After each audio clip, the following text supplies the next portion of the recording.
Painted application ધોરણ 6 થી 12ના વિદ્યાર્થીઓ માટે અપડેટ થઈ ચૂકી છે. આ એપ્લિકેશનમાં શું છે? બધા જ વિષયના વિડીયોઝ છે. ગુજરાતની બેસ્ટ ફેકલ્ટી દ્વારા લાઈવ લેક્ચર્સ છે.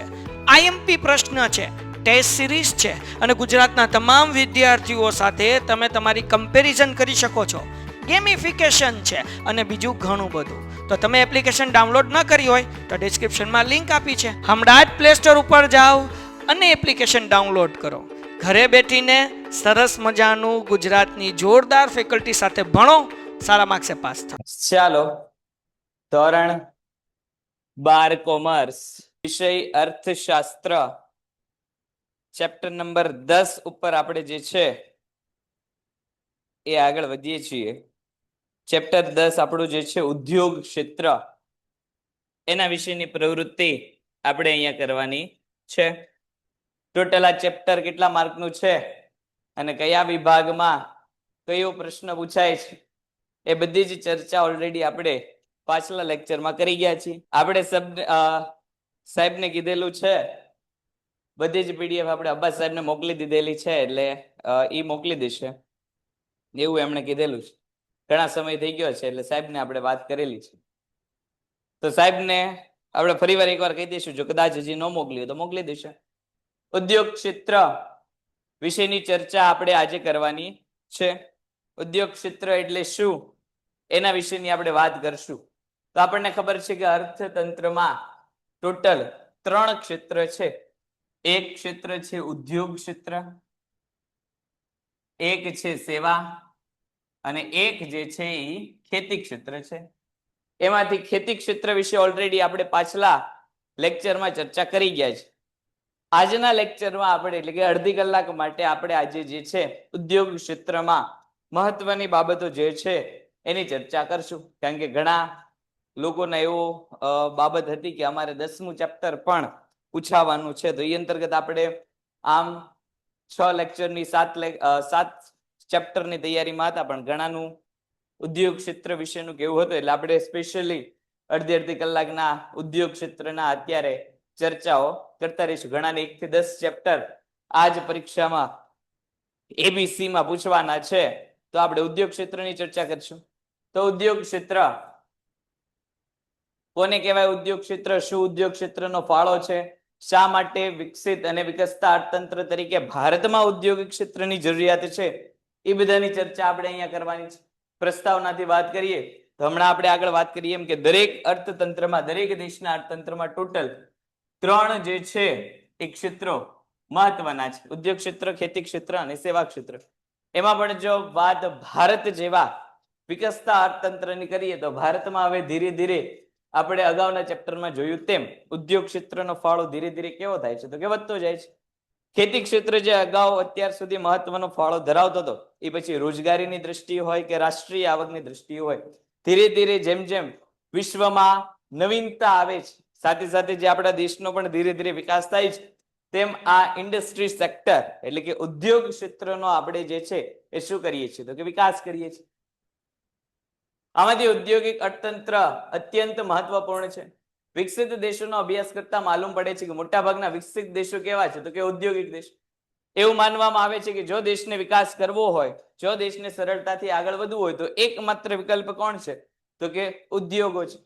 શા માટે એકમાત્ર વિકલ્પ ઉદ્યોગો છે, તો કે જીવન જરૂરિયાતની વસ્તુઓથી લઈને મોજ શોખની વસ્તુઓનું ઉત્પાદન, બધી જ વસ્તુઓ માટે કોની જરૂર પડશે, તો કે ઉદ્યોગોની જરૂર પડશે. પ્રાથમિક જરૂરિયાત માટેનું ખેતી ક્ષેત્ર, તો ખેતી ક્ષેત્ર માટે પણ હળ છે કે પછી ટ્રેક્ટર છે, થ્રેશર છે, ટ્રેલર છે, આગળ બધું આવશે જ તે મુદ્દા કે આવી વસ્તુ પણ ખેતી ક્ષેત્રને કોણ આપે છે, તો કે ઉદ્યોગ ક્ષેત્ર જ આપે છે. ડે ટુ ડે જીવનમાં આપણને જે જીવન જરૂરી વસ્તુઓ છે, પછી મોબાઈલ ફોન હોય, કપડા હોય, વાહન વ્યવહારની સુવિધા હોય, ઘર હોય, રસ્તા હોય, આ બધું જ આપણને કોણ આપે છે, તો કે ઉદ્યોગ ક્ષેત્ર જ આપે છે. મોજ શોખની આઈટમો હોય, એ પછી જે છે 4 વ્હીલ હોય કે પછી એરોપ્લેન હોય કે પછી કોઈ બોટ કે એવું કઈ સુવિધાઓ હોય, બધું જ તે આપણને કોણ આપે છે, તો કે ઉદ્યોગ ક્ષેત્ર જ આપે છે. એટલે જો દેશને આર્થિક અને સામાજિક રીતે આગળ વધવું હોય તો એકમાત્ર વિકલ્પ કોણ છે, ઔદ્યોગિક ક્ષેત્ર. પેટ્રોલિયમ નિકાસ કરતા દેશો તેમાં અપવાદરૂપ છે. હાલના સમયમાં પેટ્રોલિયમનું મહત્વ છે, એટલે જે પેટ્રોલિયમ નિકાસ કરે છે, આપણને ખબર છે ખાડી દેશો, લગભગ 10 થી 12 ખાડી દેશો છે કે જેમાં ઈરાન, ઈરાક, સાઉદી અરેબિયા, એ બધા દેશો છે, એ બધા કેવા દેશો છે? તો કે પેટ્રોલિયમ નિકાસ કરતા દેશો છે. હવે જેમ જેમ વિશ્વ આગળ જાય એમ એનર્જી માટે કોની જરૂર પડે? તો કે પેટ્રોલની જરૂર પડે છે. એ કારણથી એ બધા ખાડી દેશો કેવા દેશો ગણાય છે? તો કે વિકસિત દેશ ગણાય છે. બાકી એ સિવાયના જેટલા દેશો છે, પછી અમેરિકા હોય, બ્રિટન હોય, જાપાન હોય, બધાનો વિકસિત થવા પાછળનો એકમાત્ર ઉદ્દેશ શું છે? તો કે ઉદ્યોગો છે. ઉદ્યોગ સિવાય કોઈ પણ ક્ષેત્ર જે છે એ પોતે ટકી શકતું નથી. ખેતી આધારિત દેશો પણ વિકસિત હોઈ શકે છે, પરંતુ આવા દેશો ઔદ્યોગિક દેશોની સરખામણીમાં કેવી પ્રગતિ દર્શાવતા છે? તો કે ઓછી. દાખલા તરીકે ઓસ્ટ્રેલિયા અને ન્યુઝીલેન્ડ. આમ આ બંને દેશોને જે છે ઔદ્યોગિક દેશની યાદીમાં લેવામાં આવે છે, વિકસિત દેશોની યાદીમાં લેવામાં આવે છે, પણ આ બંને દેશો મોટે ભાગે કેવા દેશ છે? તો કે કૃષિ આધારિત દેશો છે. કૃષિ આધારિત દેશ એટલે શું? તો કે મોટા ભાગનું આર્થિક પ્રવૃત્તિઓ કોણ કરે છે? તો કે કૃષિ કરે છે. આવું થવા પાછળનું કારણ શું છે? તો કે ત્યાં કૃષિ ક્ષેત્ર ઉપર જે છે એ પૂરતું ધ્યાન આપવામાં આવ્યું છે. એટલે આ દેશ વિકસિત દેશ હોવા છતાં બાકીના જે ઔદ્યોગિક દેશો છે, અમેરિકા, બ્રિટન, જાપાન, એની કરતા અહીંયા જે છે એ આર્થિક સુખાકારી કેવી હશે? ઓછી છે એવું માનવામાં આવે છે. ઔદ્યોગિક તથા વિકસિત દેશોમાં સામાન્ય રીતે સમૃદ્ધિ જોવા મળે છે. વિશ્વના મોટા ભાગના દેશો માને છે કે ઝડપી આર્થિક વિકાસ સાધવા માટે ઔદ્યોગિક ક્ષેત્રનો વિકાસ કેવો છે? તો કે જરૂરી છે. જેટલું ઝડપથી આગળ વધવું હોય એટલું તમારે કોને આગળ વધારવા પડશે? તો કે ઉદ્યોગોને આગળ વધારવા પડશે. શા માટે ઉદ્યોગોને આગળ વધારવા પડશે? તો હમણાં આપણે વાત કરી કે જીવન જરૂરિયાતથી લઈને મોજ શોખ સુધી બધું જ કામ કોના માથે છે? તો કે ઉદ્યોગના માથે. તો જો દેશને આગળ વધવું હોય છે, આર્થિક અને સામાજિક રીતે દેશની પ્રગતિ કરવી હોય છે, તો એકમાત્ર આધાર કોણ છે? તો કે ઉદ્યોગિક ક્ષેત્ર. એટલા માટે જ આપણે પણ આગળ જોઈ ગયા કે માત્ર પહેલી પંચવર્ષીય યોજના એટલે કે 1951 ની માત્ર પહેલી જ પંચવર્ષીય યોજના એવી હતી કે જે કૃષિ ક્ષેત્ર માટેની હતી. એની પછીની જેટલી પંચવર્ષીય યોજના આવી, ખાસ કરીને 1956 એટલે કે બીજી પંચવર્ષીય યોજના, આપણે આ બધા MCQ માં તમને કીધેલું હતું કે પહેલી પંચવર્ષીય યોજના ક્યારથી ક્યારે અમલમાં આવી, બીજી પંચવર્ષીય યોજના ક્યારથી અમલમાં આવી. તો બીજી પંચવર્ષીય યોજના એટલે કે 1956, મોટા ભાગનો આ બીજી પંચવર્ષીય યોજનાનો આધાર પણ કોના ઉપર હતો? તો કે પાયાના અને ભારે ઉદ્યોગો. એની પછી સરકાર, આપણી ભારત સરકાર પણ એવું માનતી હતી કે જો ભારતનો વિકાસ ઝડપથી કરવો હોય તો એકમાત્ર એનું સાધન કોણ છે? તો કે ઉદ્યોગ છે. જો ઉદ્યોગને આપણે ઝડપથી આગળ લઈ જઈ શકશું તો આપણે જે છે એ દેશમાં સરળતાથી વિકસિતતાના ધોરણે જે છે એ નવીનતા લાવી શકશું. એટલે મોટા ભાગનો આધાર કોના ઉપર રહી ગયો? તો કે ઉદ્યોગ ક્ષેત્ર ઉપર. ઔદ્યોગિક ક્ષેત્રનું મહત્વ શું છે? તો કે ભાઈ ઝડપી આર્થિક વિકાસ માટે ઔદ્યોગિકરણ જરૂરી છે. દેશમાં જો મૂડી સર્જન કરવી હોય, નવા પૈસાઓનું સર્જન કરવું હોય, આર્થિક વિકાસ કરવો હોય તો એકમાત્ર સાધન શું છે? તો કે ઉદ્યોગ. કારણ કે ઉદ્યોગમાં જેટલી વસ્તુઓનું ઉત્પાદન થશે એના કારણે રોજગારીમાં સર્જન થશે. રોજગારીમાં સર્જન થશે તો દરેક લોકોની આવક વધશે. લોકોની આવક વધશે એટલે દેશનો આર્થિક વિકાસ થશે. તો સૌથી પહેલો ઝડપી આર્થિક વિકાસનો મુદ્દો. પછી મૂડીનું નિર્માણ કરવા ઔદ્યોગિક ક્ષેત્ર મહત્વનું છે. મૂડી નિર્માણ એટલે શું? તો કે દેશમાં નવા ઉદ્યોગોની સ્થાપના, નવું રોકાણ લાવવું હોય તો મોટા ભાગનું રોકાણ શેમાં થાય છે? ઉદ્યોગોમાં. કોઈ ખેતી ક્ષેત્ર કે સેવા ક્ષેત્રમાં રોકાણ કેવું થાય? તો કે ઓછું થાય. વિદેશમાંથી જો આપણે પૈસા મેળવવા છે, વિદેશની મૂડીને આપણે આપણા દેશમાં જો સ્થાપિત કરવી છે તો એનું એકમાત્ર સાધન કોણ છે? તો કે ઉદ્યોગ. રોજગારીની નવી તકોનું સર્જન કરવા. જો નવી રોજગારીઓ આપણે બહાર પાડવી હોય, બેરોજગારીની સમસ્યા આપણે દૂર કરવી હોય, પ્રમાણમાં ઝડપી આર્થિક વિકાસ આપણે કરવો હોય છે તો એકમાત્ર સાધન કોણ છે? ઉદ્યોગ ક્ષેત્ર. શું કામ? તો કે જેમ જેમ પ્રવૃત્તિઓ બદલાતી જાય છે, જેમ જેમ દેશ વિકસિત થતો જાય છે, વિકાસશીલ દેશમાં આપણે જેમ જેમ આગળ વધતા જઈએ છીએ તેમ તેમ લોકોની જરૂરિયાતો કેવી થાય છે? તો કે વધતી જાય છે. અને આ વધતી જરૂરિયાતોને પહોંચી વળવાનું કામ કોણ કરી આપે છે? તો કે ઉદ્યોગ ક્ષેત્ર કરી આપે છે. એટલા માટે આપણે એવું કહી શકીએ કે ભાઈ નવી રોજગારી ક્યાં આવે? તો કે નવી રોજગારી ઉદ્યોગમાં આવે. દાખલા તરીકે તમને બજાજ ફ્રીડમની આપણે વાત કરી તો જો બજાજ ફ્રીડમ જે છે એ શું છે? આપણા માટે એક ઔદ્યોગિક ક્ષેત્રનો આમ કહીએ તો સારો એવો ફાળો છે. હવે તમે જો કે આપણે ડે ટુ ડે રૂટીન લાઈફમાં લોકોને લાંબી મુસાફરી કરવી હોય તો એમના લોકોને જે છે પેટ્રોલ કે ડીઝલની વસ્તુ મોંઘી પડતી. ઇલેક્ટ્રિક વ્હીકલ તરીકેનો વિકલ્પ આવ્યો પણ આ વિકલ્પને ચાર્જિંગ કરવાનો પ્રશ્ન હતો. ઇલેક્ટ્રિક વ્હીકલને ચાર્જ કરવાનો થોડોક સમય વધારે લાગે. તો વિકલ્પ તો હતો પેટ્રોલનો, બેટરી તરીકેનો, પણ એ સમય માંગી લેવો હતો.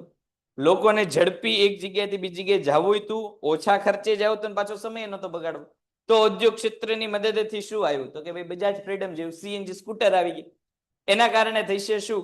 તો કે લાંબી મુસાફરી સસ્તી તો બની, પાછું ઝડપી મુસાફરી થવા માંડી. તો આવી રીતે ઔદ્યોગિકરણ જે છે નવી રોજગારીની તકો ઊભી કરે. હવે આ જે નવી ગાડી આવી, આ નવી ગાડી બનાવવા માટે જે છે શું કરવું પડશે? તો કે નવા કર્મચારીઓ, નવા પ્લાન્ટ, નવા યંત્ર, ઉત્પાદનના ચારેય સાધનો, આપણને ખ્યાલ છે જમીન, મૂડી, શ્રમ અને નિયોજન, આ ચારેય સાધનોની આપણને શું પડશે? તો કે જરૂર પડશે. પરિણામે આપણે શું કરશું? તો કે નવી રોજગારી લાવશું. આંતરિક સાધનોનો મહત્તમ ઉપયોગ કરવા માટે ઔદ્યોગિકરણ જરૂરી છે. આંતરિક સાધનો એટલે કયા કયા? તો કે દેશમાં જે સંસાધનો આપણી પાસે છે, આ સંસાધનો મહત્તમ ઉપયોગ ક્યારે કરી શકીએ આપણે? જો ઉદ્યોગ હોય તો, દાખલા તરીકે તમે લોકો કદાચ છાપામાં વાંચ્યું હોય તો તમને ખ્યાલ છે કે ભાઈ બિહાર કે મધ્યપ્રદેશની કઈ ઘટના છે કે ત્યાં હમણાં નવી સોનાની ખાણ મળી આવે. બિહાર કે મધ્યપ્રદેશ, બહુ અત્યારે મને રાજ્ય યાદ નથી. તો હવે આ સોનાની ખાણ આપણી પાસે હતી, એટલે કે આંતરિક સાધન આપણી પાસે, પણ એ સોનું જમીનમાંથી બહાર કાઢવાનું એ કામ પાછું કોણ કરશે? તો કે ઉદ્યોગ ક્ષેત્રના સાધનો કરશે. સાધનો આપણી પાસે છે. દાખલા તરીકે મુંબઈમાં દરિયાની વચ્ચોવચ્ચ આપણને પેટ્રોલિયમ મળ્યું છે. પેટ્રોલિયમ મળ્યું, આપણી પાસે આંતરિક સાધન છે, પણ આ પેટ્રોલિયમને બહાર લાવવાનું કામ કોણ કરશે?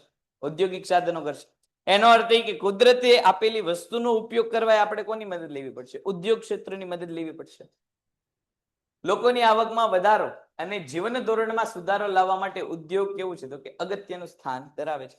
લોકોની આવક વધતી હશે, ક્યારે વધશે? જ્યારે રોજગારી મળશે. રોજગારી ક્યારે મળશે? જ્યારે માંગ થશે. માંગ ક્યારે થશે? તો કે લોકોને જે છે એ નવીનતમ વસ્તુ આપવામાં આવશે. એટલે નવી વસ્તુ માટે ઉદ્યોગોની જરૂર પડશે. આવી વસ્તુઓનું ઉત્પાદન માટે નવા લોકોને રોજગારી આપવી પડશે. રોજગારી આવવાથી લોકોના આવકમાં શું થશે? તો કે લોકોની આવકમાં જે છે વધારો થશે. આ આવકનો વધારો આગળ જતા શેમાં લાવશે? તો કે ભાઈ જીવન ધોરણમાં સુધારો લાવશે. લોકોની આવક વધે એટલે સ્વાભાવિક જૂના જીવન કરતા લોકો જીવન કેવું જીવે? તો કે સરળતાથી સારું એવું જીવન જીવે. પરિણામે જે છે પાછલા જીવનની સરખામણીએ આગળનું ભવિષ્ય કેવું રહેવાનું? તો કે સરળ રહેવાનું. વિકાસશીલ દેશોમાં બેરોજગારી અને ગરીબી જેવી સમસ્યાઓના નિવારણ માટે ઔદ્યોગિકરણ કેવું છે? અનિવાર્ય છે. જો દેશમાં એકમાત્ર વિકલ્પ હોય આગળ વધવાનો તો કોણ છે? તો કે ઉદ્યોગો છે.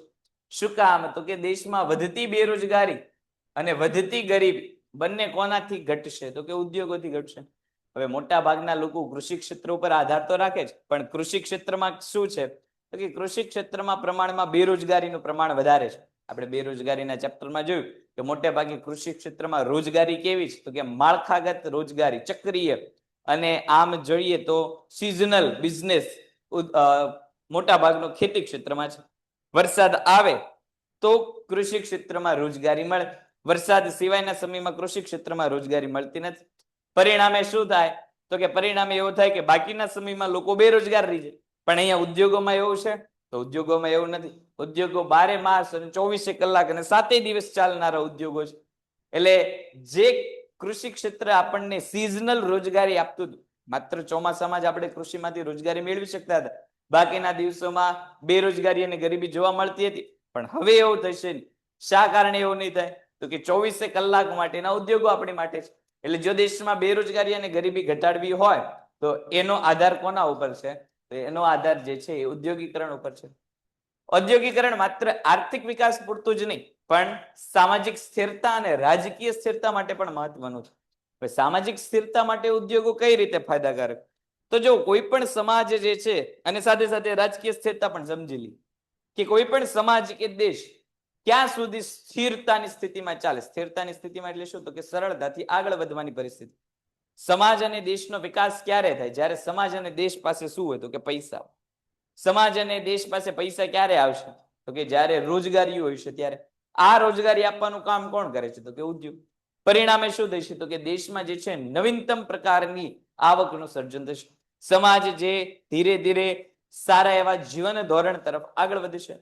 જેમ જેમ સમાજનું જીવન ધોરણ આગળ વધશે તેમ તેમ દેશનો વિકાસ થશે. દેશનો વિકાસ થશે એટલે રાજકીય સ્થિરીકરણના મહત્વમાં સૌથી પહેલો મુદ્દો રાષ્ટ્રીય આવકમાં ફાળો. કોને કહેવાય રાષ્ટ્રીય? પેન્ટેડ એપ્લિકેશન ધોરણ 6 થી 12ના વિદ્યાર્થીઓ માટે અપડેટ થઈ ચૂકી છે. આ એપ્લિકેશનમાં શું છે? બધા જ વિષયના વિડીયોઝ છે. ગુજરાતની બેસ્ટ ફેકલ્ટી દ્વારા લાઈવ લેક્ચર્સ છે. આઈએમપી પ્રશ્ન છે, ટેસ્ટ સિરીઝ છે, અને ગુજરાતના તમામ વિદ્યાર્થીઓ સાથે તમે તમારી કમ્પેરિઝન કરી શકો છો. ગેમિફિકેશન છે અને બીજું ઘણું બધું. તો તમે એપ્લિકેશન ડાઉનલોડ ન કરી હોય તો ડિસ્ક્રિપ્શનમાં લિંક આપી છે, હમણાં જ પ્લે સ્ટોર ઉપર જાઓ અને એપ્લિકેશન ડાઉનલોડ કરો. ઘરે બેઠીને સરસ મજાનું ગુજરાતની જોરદાર ફેકલ્ટી સાથે ભણો, સારા માર્ક્સે પાસ થાઓ. આવક તો એ આપણે ઓલરેડી જોઈ ગયા છે કે દેશના કુલ ત્રણ ક્ષેત્રની એટલે કે કુલ આવક એટલે કે રાષ્ટ્રીય આવક, ખેતી ક્ષેત્ર, સેવા ક્ષેત્ર અને ઉદ્યોગ ક્ષેત્ર. આપણે 1 માર્કના પ્રશ્નમાં વાત કરી હતી. આ 1 માર્કના પ્રશ્નમાં આપણને રાષ્ટ્રીય આવકનો જે છે એ વ્યાખ્યા પૂછે. ત્રણેય ક્ષેત્રની કુલ આવકનો સરવાળો એટલે કઈ આવક? તો કે રાષ્ટ્રીય આવક. આઝાદી સમયે ખેતીની આવશ્યકતાઓ પર ભાર મૂકવામાં આવતી હતી. સમય જતા બિન કૃષિ ક્ષેત્રના વિકાસને કારણે ખેતીનું મહત્વ કેવું થઈ ગયું? તો કે ઘટી ગયું. ઉદ્યોગોએ ખેતીને બદલે રાષ્ટ્રીય આવકમાં ફાળોમાં જે છે વધારો કર્યો. આપણે 3 પ્રકારના ખેતી ક્ષેત્રમાં મુદ્દાઓ ટીક કર્યા હતા કે રાષ્ટ્રીય આવકમાં કેટલો ફાળો છે, પછી રોજગારીમાં કેટલો ફાળો છે, એ બધા આપણે વાત કરી હતી. જ્યારે કૃષિ ક્ષેત્ર વાળું ચેપ્ટર આપણે ચલાવતા હતા ત્યારે તમને એવું કીધું હતું કે ભાઈ આ બધા મુદ્દા તમને જે છે MCQ માં પૂછાશે કે ભાઈ દાખલા તરીકે રાષ્ટ્રીય આવકમાં કંઈક આપણે એવું જોયું હતું કે ભાઈ 13.9% જેટલો રાષ્ટ્રીય આવકમાં કૃષિ ક્ષેત્રનો ફાળો છે. પછી નિકાસ કમાણીમાં આપણે કંઈક એવું જોયું હતું કે ભાઈ 14.2% જેટલો ફાળો છે. રોજગારીમાં 49% જેટલો. આ બધા આપણે જે તે સમયે વાત કરી હતી કે આ બધા MCQ માં પૂછાય છે આપણને. 14.2%, 13.9%, 49%. અહીંયા પણ એ બધા મુદ્દાઓ યાદ હોય તો આપણને મદદરૂપ થાય કે રાષ્ટ્રીય આવકમાં જે અગાઉના સમયમાં આપણે જ્યારે રાષ્ટ્રીય આવકનું આખું ચેપ્ટર કૃષિ ક્ષેત્રમાં મેળવ્યું ત્યારે આપણે જોયું હતું કે 1950-51માં લગભગ દેશની કુલ રાષ્ટ્રીય આવકના 53.1% જેટલું, એટલે કે આમ ગણો તો 53% ફાળો કોનો હતો? તો કે કૃષિ ક્ષેત્રનો. પણ ધીરે ધીરે આ ફાળો કેટલો ઘટીને હવે એટલે કે 2014-15માં કેટલો થઈ ગયો? તો કે 13.9%. આવું થવાનું કારણ શું? તો કે બિન કૃષિ ક્ષેત્રનો વિકાસ. બિન કૃષિ ક્ષેત્ર એટલે શું? કે બિન કૃષિ ક્ષેત્ર એટલે 2 ક્ષેત્ર, સેવા ક્ષેત્ર અને ઉદ્યોગ ક્ષેત્રનો વિકાસ થયો. પરિણામે આમની રાષ્ટ્રીય આવકમાં શું થઈ ગયું? તો કે ફાળામાં વધારો થઈ ગયો. અને દેશમાં આપણે એવું MCQ જોયું હતું કે દેશમાં આર્થિક પ્રગતિ થતા કયા ક્ષેત્રનો ફાળો ઘટે છે? એવું આપણે જે છે MCQ જ્યારે સમજતા હતા ત્યારે આવો MCQ જોયું કે આર્થિક વિકાસ થવાથી દેશમાં કયા ક્ષેત્રનો ફાળો ઘટે? તો કયા ક્ષેત્રનો ફાળો ઘટે? ખેતી ક્ષેત્રનો.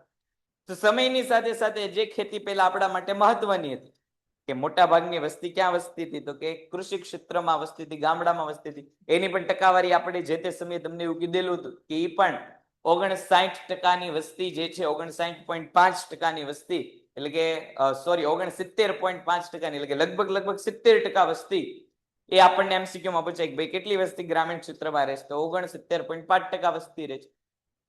તો જે મોટા ભાગની વસ્તી ગામડામાં રહેતી હતી અને એકમાત્ર એનું સાધન શું હતું? રોજગારીનું. તો કે કૃષિ ક્ષેત્ર હતું. આ કૃષિ ક્ષેત્રનો ફાળો ધીરે ધીરે કેવો થઈ ગયો? તો કે ઘટી ગયો. શા માટે ઘટી ગયો? તો આની પછીનું ચેપ્ટર આપણે સ્થળાંતરનું જોવાના છે કે સ્થળાંતર એ જે છે કૃષિ ક્ષેત્રનો ફાળો ઘટવા પાછળનું એક મહત્વનું કારણ છે. સ્થળાંતર એટલે શું? તો કે એક જગ્યાએથી બીજી જગ્યાએ વહી જવું એને સ્થળાંતર કહેવાય. જેમ જેમ લોકોને ખ્યાલ આવ્યો કે ભાઈ કૃષિ ક્ષેત્રમાં જે રોજગારી છે મોસમી રોજગારી છે, ચોમાસાની મોસમમાં રોજગારી મળે છે, ચોમાસું પૂરું થતા રોજગારી જે છે એ મળતી નથી, એટલે લોકો ધીરે ધીરે કૃષિ ક્ષેત્રમાંથી કેવા થતા ગયા? તો કે દૂર થતા ગયા. પરિણામે શું થવા લાગ્યું? તો કે સ્થળાંતરની પ્રવૃત્તિ આવી. લોકો જે પેલા ખેતીમાં રોકાયેલા હતા એ બધા હવે ક્યાં રોકાવા માંડ્યા? બિન કૃષિ ક્ષેત્રમાં રોકાવા માંડ્યા. જે મોટા ભાગનું રોજગારી કૃષિમાં એટલે કે ખેતીમાં થતી હતી, આ ખેતીમાં તે લોકોને ક્યાં રોજગારી મળવા માંડી? બિન કૃષિ ક્ષેત્રમાં. જેમ જેમ લોકો રોજગારીમાં કૃષિ ક્ષેત્રથી દૂર થતા ગયા તેમ તેમ કૃષિની આવક પણ કેવી થઈ ગઈ? તો કે ઘટતી ગઈ. કૃષિની આવક ઘટતી ગઈ એટલે રાષ્ટ્રીય આવકમાં એનો ફાળો કેવો થઈ ગયો? તો કે ઘટી. આદિ અર્થતંત્રના માળખાકીય પરિવર્તનનો સાક્ષી ઔદ્યોગિક ક્ષેત્ર બન્યું. આખું માળખું અર્થતંત્રનું કેવું થઈ ગયું? બદલાઈ ગયું. જે 53% રાષ્ટ્રીય આવકનું માળખું, અર્થતંત્રનું જે 53% માળખું કૃષિ ઉપર આધારિત હતું, આ માળખું ઘટીને કેટલું થઈ ગયું? તો કે 13.9% જેટલું. જ્યારે બીજા ક્ષેત્ર એટલે ખેતી ક્ષેત્ર જે 5 થી 10% ધોરણે અગાઉ કામ કરતા હતા, એ 24 થી 25% રાષ્ટ્રીય આવક અને સેવા ક્ષેત્ર જે છે 63% આજુબાજુ રાષ્ટ્રીય આવકમાં ફાળો આપવા માંડ્યા. આવું થવાનું કારણ શું? તો કે આવું થવાનું એકમાત્ર કારણ લોકોને નવી મળતી રોજગારી. જો અહીંયા આપણને આપેલું છે કે 1951માં રાષ્ટ્રીય આવકમાં ઔદ્યોગિક ક્ષેત્રનો હિસ્સો કેટલો હતો? તો કે 16.6%, જે વધીને હવે કેટલો થઈ ગયો છે? 27%. આપણને MCQ માં આપણને પૂછાય કે ભાઈ રાષ્ટ્રીય આવકમાં ખેતી ઉદ્યોગ ક્ષેત્રનો ફાળો કેટલો છે? તો 27%. સ્થિર ભાવે, સ્થિર ભાવ એટલે શું? તો કે અગાઉ પણ આપણે ચર્ચા કરી હતી, ફરી એકવાર આપણને સમજૂતી માટે કહી દઈએ. સ્થિર ભાવ એટલે શું? તો કે આપણે એવી વાત કરી હતી કે તમે ભાઈ આંકડા શાસ્ત્ર ભણો છો તો આંકડા શાસ્ત્રમાં 2 વર્ષ તમે ભણતા હશો, એક ચાલુ વર્ષ અને એક સ્થિર વર્ષ. ચાલુ વર્ષ એટલે શું? તો કે દર વર્ષે આપણે આધાર સ્વરૂપે વર્ષ બદલાતા રહી તો એ ચાલુ વર્ષ કહેવાય.